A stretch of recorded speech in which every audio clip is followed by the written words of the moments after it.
linear models, and there's quite a bit in this where you've got to read and interpret linear graphs. In future, we'll have to build these graphs as well. So we're just got to draw a horizontal line until it hits the vertical line to find some information. The opposite is true. Draw a vertical line to find the horizontal value, depending on what's on the vertical and the horizontal axis. Find gradient by doing rise over run. So this is just rise over run. Find the y-intercept by looking where the graph starts on the vertical axis and putting it all together with y equals mx plus b. So you should, this is gradient intercept form, and you should be familiar with this to do this lesson. So it should be a previous lesson to this. Okay, so let's look at these examples. It goes, this graph describes a tank on a property. And one thing we've got to look at is axis. It's got the volume in litres and it's got the time in months. It says, how many litres did the tank start with? Well, at time equals 0, which is the start of it, if we go up here, it tells us how many litres there is, and it's 1600 litres, okay? So it's as simple as that. So we're reading a graph. That's the main thing that we're doing. We're just reading a graph and then finding out things about it. Next one, it goes, how many litres were there after 12 months? So this is where we're going to do those straight vertical lines and things. I'm going to do it with a highlighter. So 12 months, I'm going to go up there. And then if I go across, it tells me how many litres was there after 12 months. Well, this is how many litres there were, and that looks like 800. Okay, it's as simple as reading a graph. How many litres were drained out after 15 months? So I've got to find 15, so I'm going to use a different highlighter. So 15, this is 14, this is 16, so 15 will be around here. And it looks like it'll be 600. So that's how much is left. 600 litres left. But it says how many were drained out. We start with 16 and we're left with 600. So how many drained out? So we go 1600 minus 600 will equal 1000 litres were drained in a period of 15 months. So all the skills that we're doing here is just using a graph to answer these questions. All right, let's do a second example. So this is the cost of a cleaner per square meters. So we've got square meters here at the bottom, and then we've got the cost in dollars at the top, okay? The first question says, how much does it cost just to get the cleaner out of the house? Why don't you just pause this and see if you can answer these questions, and then just see, and then you can fast forward it if you don't want to listen to me and see if you got them right or wrong. If you got them wrong, listen to it. If not, go for it.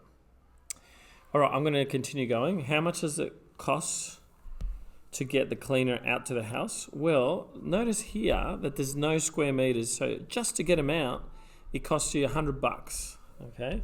So right at the beginning of time, before the cleaner's done any cleaning, it's $100, okay?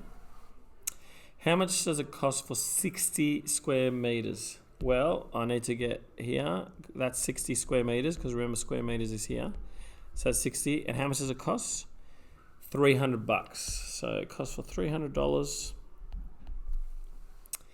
Now it says find an equation for C in terms of M. Now, the basis is that we want to get something in terms of y equals mx plus b. Now, the variables here are y and x. But here it wants it in terms of C and M, where C is cost and M is meters squared. Right? Now we know from this one that M, it means gradient, and B means y-intercept. We know the y-intercept is this vertical axis. So let's go vertical axis. So where does it cross the vertical axis? That one should be straightforward. It crosses here, which is 100. Okay. So it crosses here, which is 100. So we've got the y-intercept. So we need to find the gradient. All right. Now, gradient is found. I'm going to use some. I'm going to give myself space here. So gradient equals rise over run. And we do that by building a triangle wherever we like. So I'm just going to go right to the beginning and I'm going to build a triangle. I'm going to rub everything off so we don't have information. I'm going to go from here to here. Now, how much does it rise? Because that's the rise. It rises here. That's from 100 to 200. That's 100. And there's another 100 there. So that's 200. It rises. And how much does it go? Well, it goes up by 20s, the run. So it's going to be 20, 40, 60.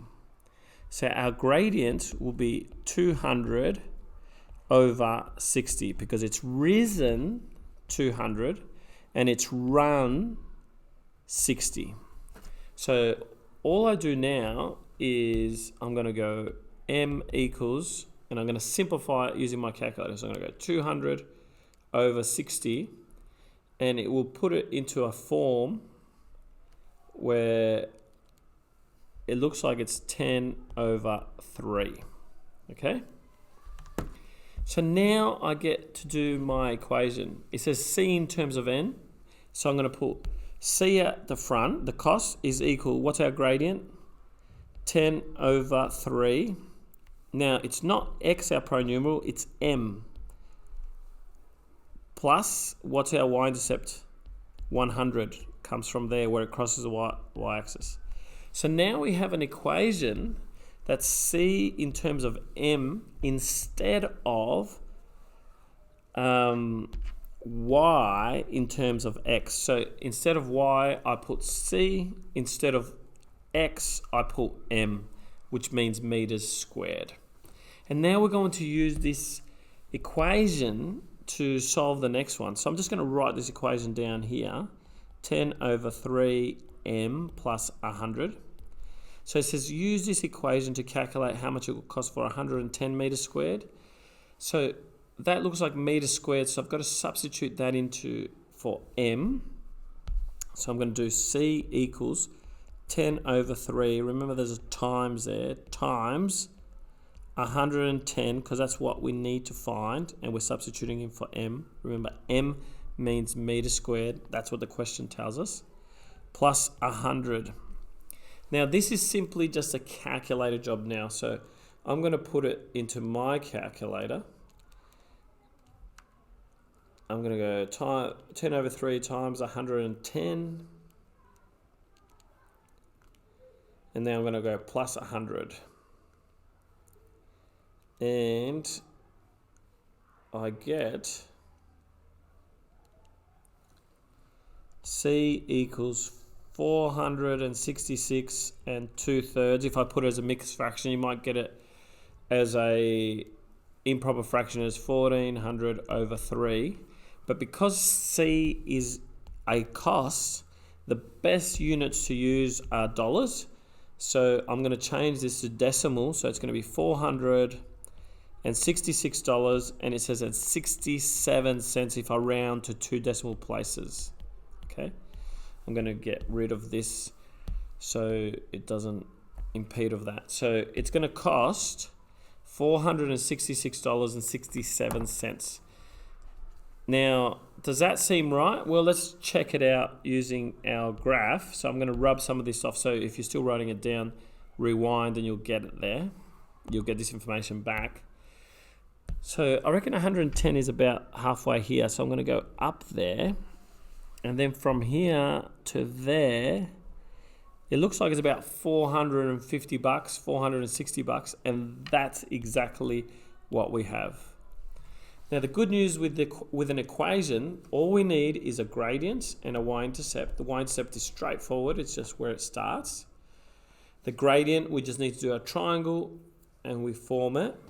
But what it does is once we get it, we can form these really nice equations that gives us accurate answers instead of looking at this line and going, yeah, it's about $450. Okay.